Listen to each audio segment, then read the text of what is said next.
The Death of Malygris by Clark Ashton Smith. At the hour of interlunar midnight, when lamps burned rarely and far apart in Suzerain, and slow-moving autumn clouds had muffled the stars, King Gadairon sent forth into the sleeping city 12 of his trustiest mutes. Like shadows gliding through oblivion, they vanished upon their various ways, and each of them, returning presently to the darkened palace, led with him a shrouded figure no less discreet and silent than himself.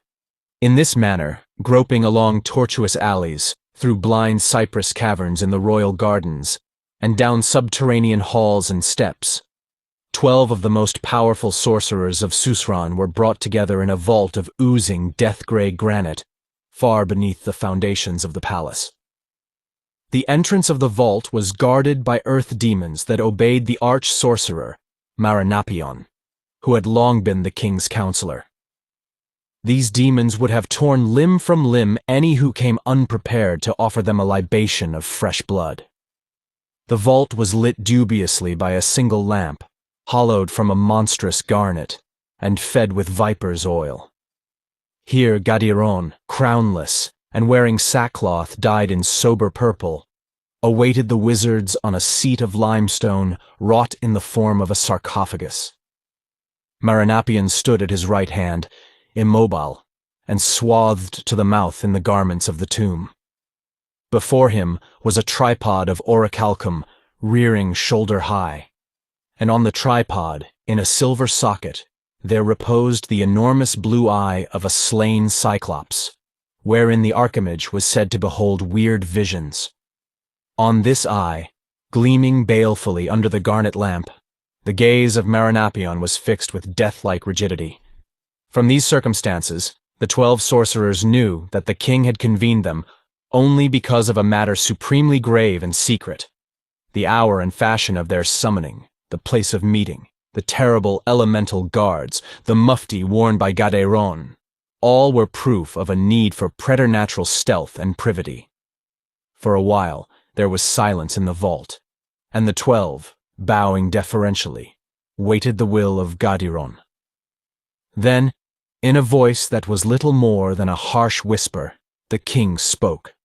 "What know ye of Malygris?" Hearing that awful name, the sorcerers paled and trembled visibly. But, one by one, as if speaking by rote, several of the foremost made answer to Gadairon's question. "Malygris dwells in his black tower above Suzerain," said the first. "The night of his power is still heavy upon Poseidonis, and we others, moving in that night, are as shadows of a withered moon. He is overlord of all kings and sorcerers. Yea, even the triremes that fare to Tartessos, and the far-flown eagles of the sea pass not beyond the black falling of his shadow. The demons of the 5 elements are his familiars," said the second. "The gross eyes of common men have beheld them often, flying like birds about his tower, or crawling lizard-wise on the walls and pavements." "Malygris sits in his high hall," avowed the third. "Unto him tribute is borne at the full moon from all the cities of Poseidonis. He takes a tithe of the lading of every galley. He claims a share of the silver and incense, of the gold and ivory sacred to the temples. His wealth is beyond the opulence of the sunken kings of Atlantis, even those kings who were thy forefathers, O Gadairon." "Malygris is old as the moon," mumbled a fourth. "He will live forever, armed against death with the dark magic of the moon. Death has become a slave in his citadel, toiling among other slaves, and striking only at the foes of Malygris." "Much of this was true formerly," quoth the king, with a sinister hissing of his breath. "But now a certain doubt has arisen. For it may be that Malygris is dead." A communicated shiver seemed to run about the assembly. "Nay," said the sorcerer, who had affirmed the immortality of Malygris. "For how can this thing have come to pass? The doors of his tower stood open today at sunset, and the priests of the ocean god, bearing a gift of pearls and purple dyes, went in before Malygris, and found him sitting in his tall chair of the ivory of mastodons. He received them haughtily without speaking, as is his wont, and his servants, who are half ape and half man, came in unbidden to carry away the tribute. "This very night," said another, "I saw the steadfast lamps of the sable tower, burning above the city like the eyes of Taran, god of evil. The familiars have departed not from the tower as such beings depart at the dying of a wizard, for in that case men would have heard their howling and lamentation in the dark." "Aye," declared Gadairon, "men have been befooled ere this, and Malygris was ever the master of eluding shows, of feints and beguilements. But there is one among us who discerns the truth. Maranapion, through the eye of the Cyclops, has looked on remote things and hidden places. Even now, he peers upon his ancient enemy, Malygris. Maranapion, shuddering a little beneath his shroud-like garments, seemed to return from his clairvoyant absorption. He raised from the tripod his eyes of luminous amber, whose pupils were black and impenetrable as jet. "I have seen Malygris," he said, turning to the conclave. "Many times I have watched him thus, thinking to learn some secret of his close-hidden magic. I have spied upon him at noon, at evenfall, and through the drear, lampless vigils of midnight. And I have beheld him in the ashen dawn, and the dawn of quickening fire.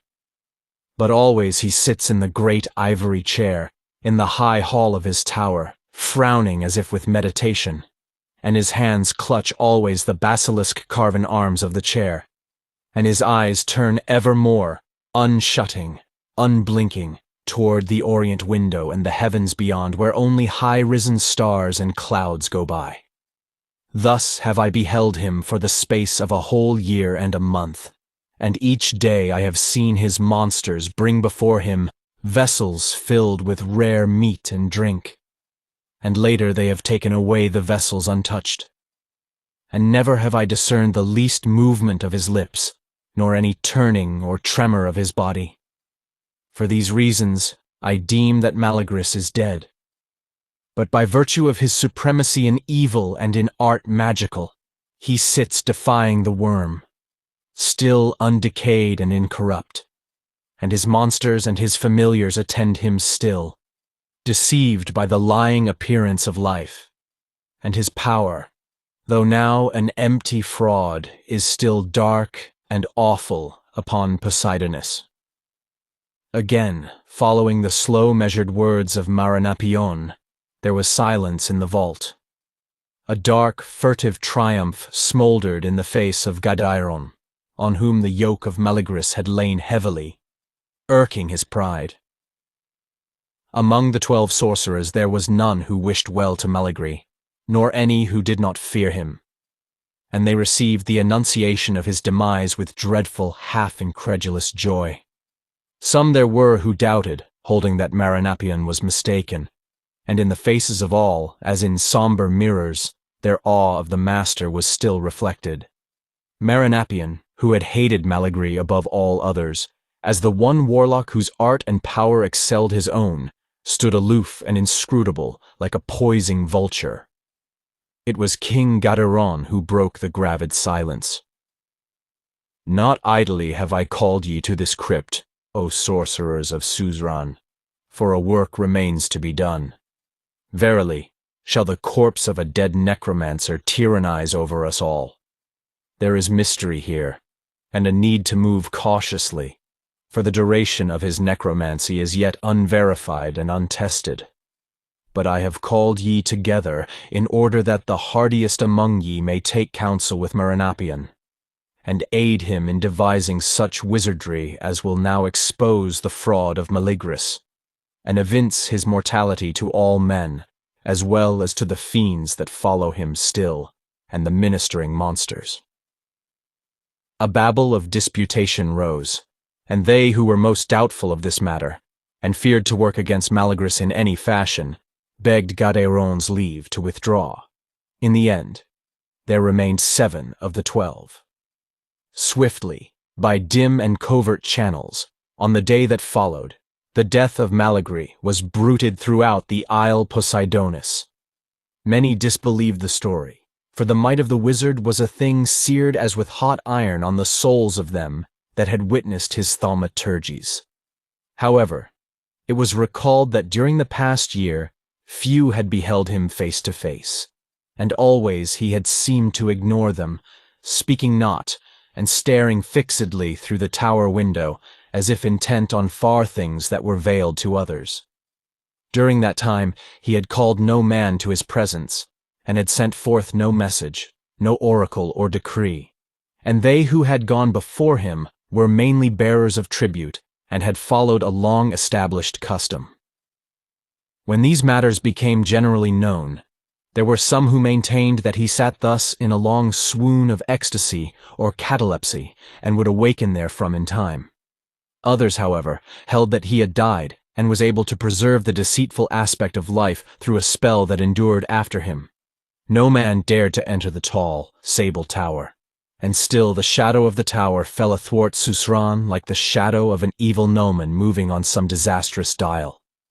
And still the umbrage of the power of Malygris lay stagnant as the tomb's night on the minds of men. Now, among the 5 sorcerers who had begged Gadéron's leave to depart, fearing to join their fellows in the making of wizardry against Malygris, there were 2 that plucked heart a little afterward, when they heard from other sources a confirmation of the vision beheld by Maranapion through the Cyclops' eye. These 2 were brothers, named Nigon and Fustules.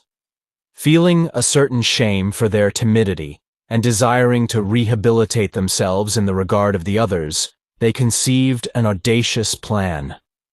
When night had again fallen upon the city, bringing no moon, but only obscure stars, and the scud of sea-borne clouds, Nigon and Fustules went forth through the darkened ways and came to the steep hill at the heart of Suzerain, whereon, in half-immemorial years, Malygris had established his grim citadel. The hill was wooded with close-grown cypresses, whose foliage, even to the full sun, was black and somber, as if tarnished by wizard fumes. Crouching on either hand, they leaned like misshapen spirits of the night above the stairs of adamant that gave access to the tower. Nigon and Fustules, mounting the stairs, cowered and trembled when the boughs swung menacingly toward them in violent gusts of wind. They felt the dripping of heavy sea dews, blown in their faces like a spittle of demons. The wood, it seemed, was full of execrably sighing voices, and weird whimpers and little moanings as of imp children astray from satanic dams. The lights of the tower burned through the waving boughs, and seemed to recede unapproachably as they climbed. More than once the 2 regretted their temerity, but at length, without suffering palpable harm or hindrance, they neared the portals, which stood eternally open, pouring the effulgence of still, unflaring lamps on the windy darkness. Though the plan they had conceived was nefarious, they deemed it best to enter boldly. The purpose of their visit, if any should challenge or interrogate them, was the asking of an oracle from Malygris, who was famed throughout the isle as the most infallible of soothsayers. Freshening momentarily from the sea beyond Suzerain, the wind clamored about the tower like an army of devils in flight from deep to deep, and the long mantles of the sorcerers were blown in their faces. But entering the wide portals, they heard no longer the crying of the gale, and felt no more its pursuing rudeness. At a single step, they passed into mausolean silence. Around them, the lamplight fell unshaken on caryatids of black marble, on mosaics of precious gems, on fabulous metals and many-storied tapestries, and a tideless perfume weighed upon the air like a balsam of death. They felt an involuntary awe, deeming the mortal stillness a thing that was hardly natural. But, seeing that the tower vestibule was unguarded by any of the creatures of Malygris, they were emboldened to go on and climb the marmorean stairs to the apartments above. Everywhere, by the light of opulent lamps, they beheld inestimable and miraculous treasures. There were tables of ebony wrought with sorcerous runes of pearl and white coral, webs of silver and samite, cunningly pictured, caskets of electrum overflowing with talismanic jewels, tiny gods of jade and agate, and tall chryselephantine demons. Here was the loot of ages, lying heaped and mingled in utter negligence, without lock or ward, as if free for any casual thief. Eyeing the riches about them with covetous wonder, the two sorcerers mounted slowly from room to room, unchallenged and unmolested, and came ultimately to that upper hall in which Malygris was wont to receive his visitors. Here, as elsewhere, the portals stood open before them, and lamps burned as if in a trance of light. The lust of plunder was hot in their hearts. Made bolder still by the seeming desolation, and thinking now that the tower was uninhabited by any but the dead magician, they went in with little hesitancy. Like the rooms below, the chamber was full of precious artifacts, and iron-bound volumes and brazen books of occult, tremendous necromancy, together with golden and earthen censers, and vials of unshatterable crystal, were strewn in weird confusion about the mosaic floor. At the very center, there sat the old archimage in his chair of primeval ivory, peering with stark, immovable eyes at the night-black window. Nigon and Fustules felt their awe return upon them, remembering too clearly now the thrice baleful mastery that this man had wielded, and the demon lore he had known, and the spells he had wrought that were irrefragable by other wizards. The specters of these things rose up before them as if by a final necromancy. With down-dropped eyes and humble mien, they went forward, bowing reverentially. Then, speaking aloud in accordance with their predetermined plan, Fustules requested an oracle of their fortunes from Malygris. There was no answer, and lifting their eyes, the brothers were greatly reassured by the aspect of the seated ancient. Death alone could have set the grayish pallor on the brow, could have locked the lips in a rigor as of fast-frozen clay. The eyes were like cavern-shadowed ice, holding no other light than a vague reflection of the lamps. Under the beard that was half silver, half sable, the cheeks had already fallen in, as with beginning decay, showing the harsh outlines of the skull. The gray and hideously shrunken hands, whereon the eyes of enchanted beryls and rubies burned, were clenched inflexibly on the chair arms, which had the form of arching basilisks. "Verily," murmured Nigon, "there is naught here to frighten or dismay us. Behold, it is only the lich of an old man after all, and one that has cheated the worm of his due provender over long." "Aye," said Fustules, "but this man in his time was the greatest of all necromancers. Even the ring on his little finger is a sovereign talisman. The balas ruby of the thumbring of his right hand will conjure demons from out of the deep. In the volumes that lie about the chamber, there are secrets of perished gods and the mysteries of planets immemorial. In the vials, there are syrups that give strange visions, and philters that can revive the dead. Among these things, it is ours to choose freely."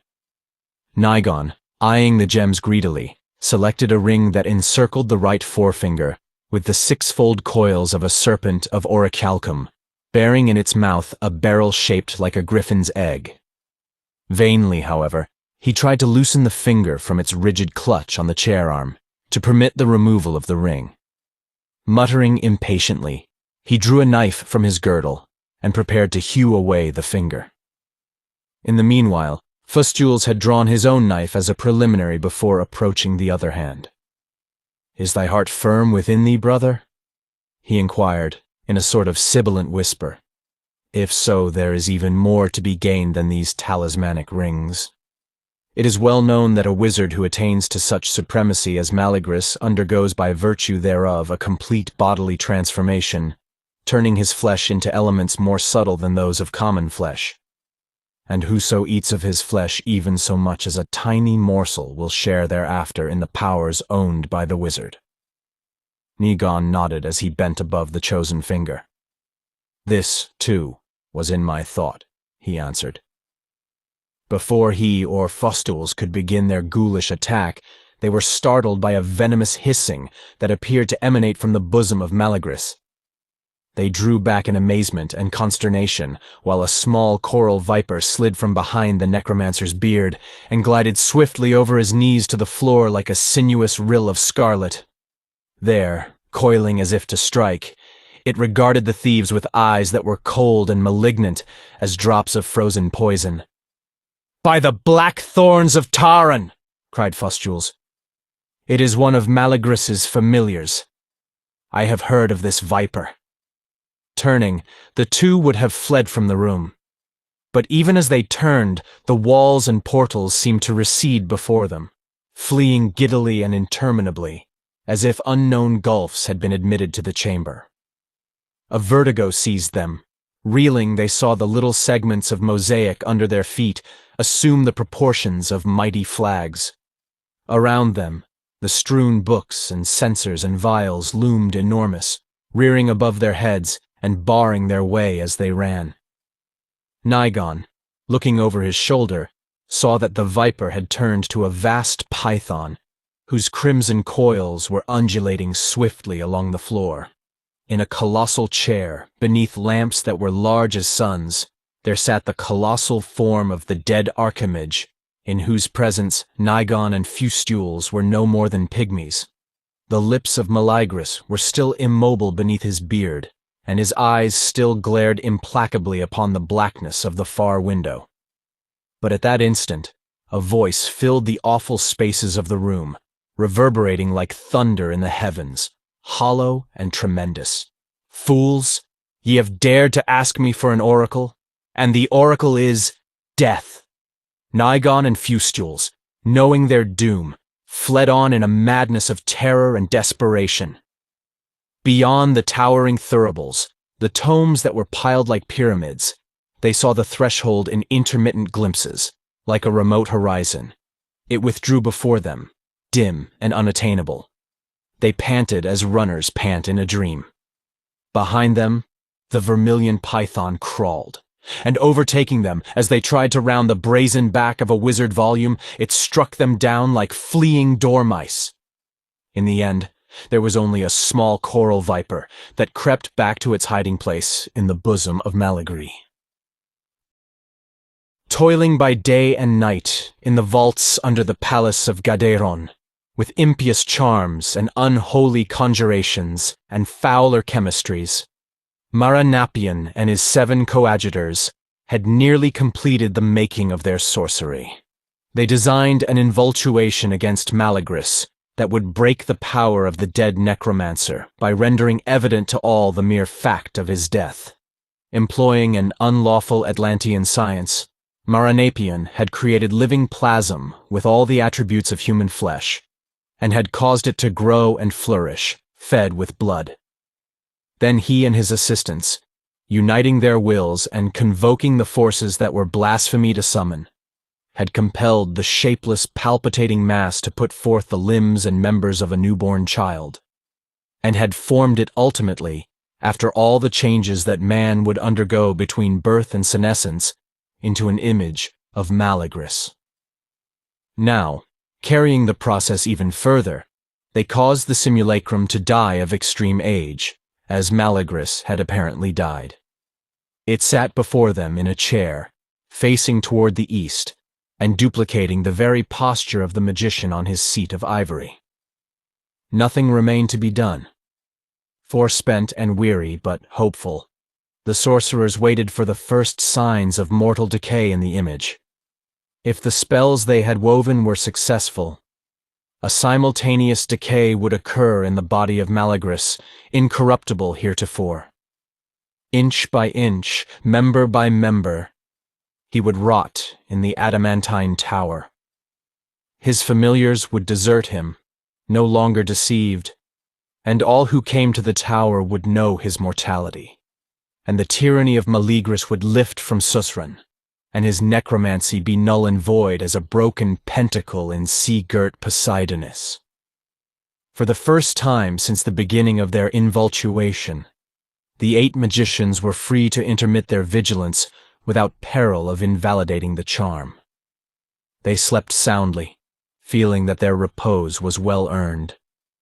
On the morrow, they returned, accompanied by King Gadeiron, to the vault in which they had left the plasmic image. Opening the sealed door, they were met by a charnel odor, and were gratified to perceive in the figure the unmistakable signs of decomposition.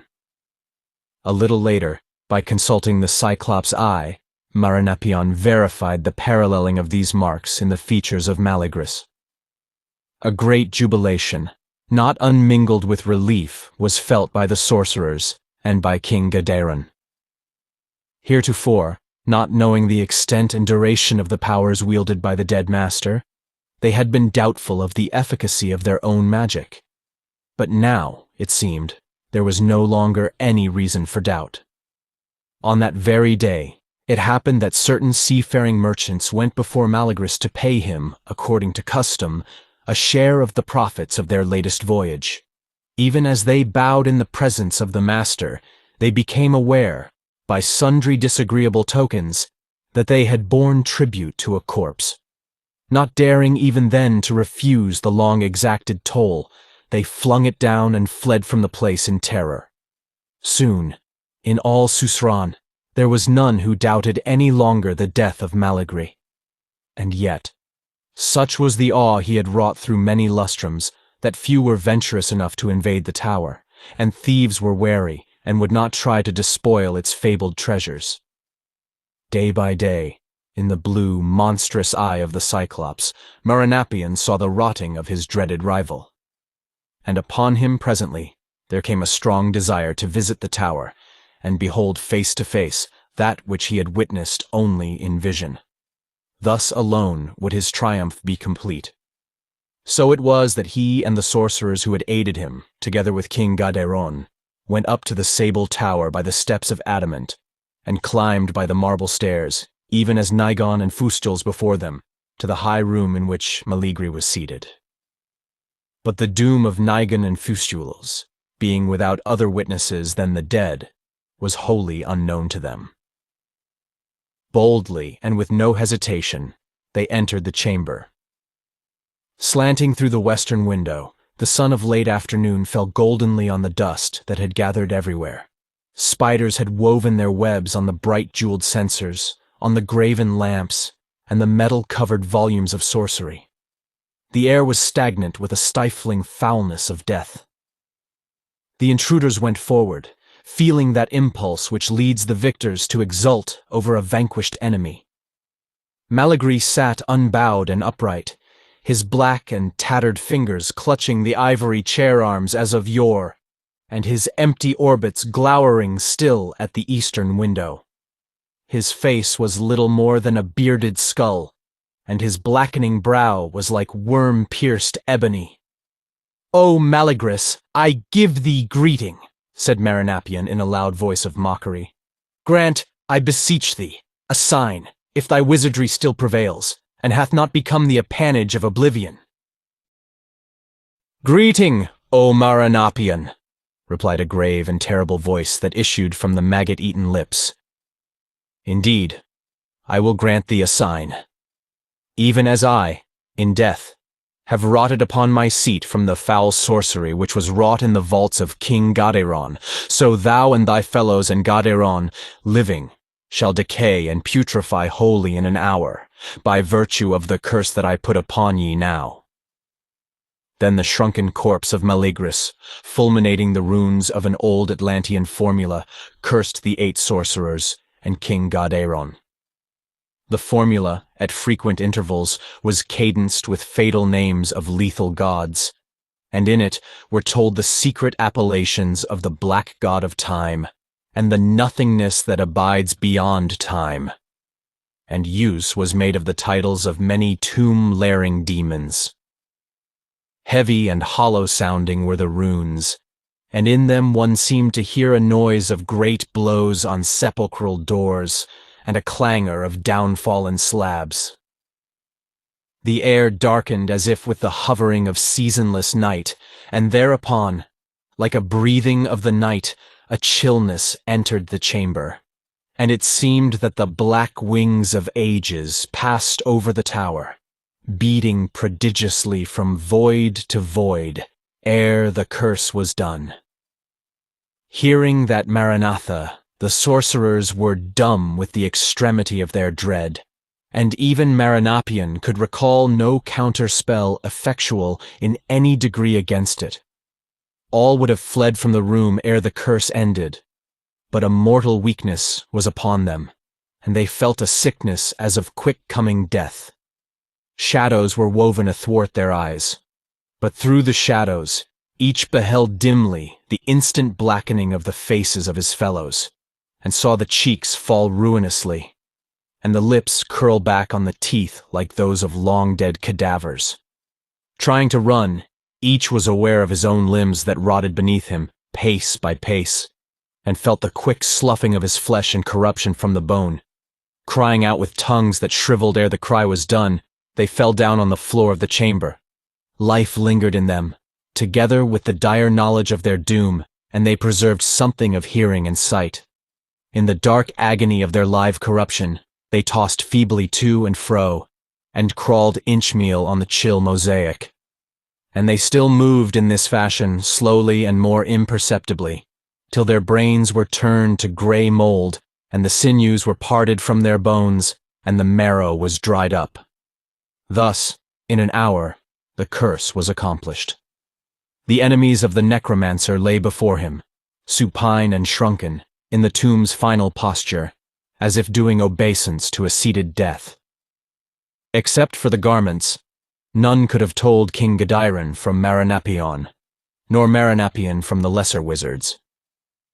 The day went by, declining seaward, and burning like a royal pyre beyond Susran. The sunset flung an aureate glare through the window, and then dropped away in red brands and funereal ashes. And in the twilight, a coral viper glided from the bosom of Malygris, and weaving among the remnant of them that lay on the floor, and slipping silently down the stairs of marble, it passed forever from the tower. Thank you for listening. If you like our recordings, consider liking this video and subscribing to our channel so you don't miss any more audiobooks.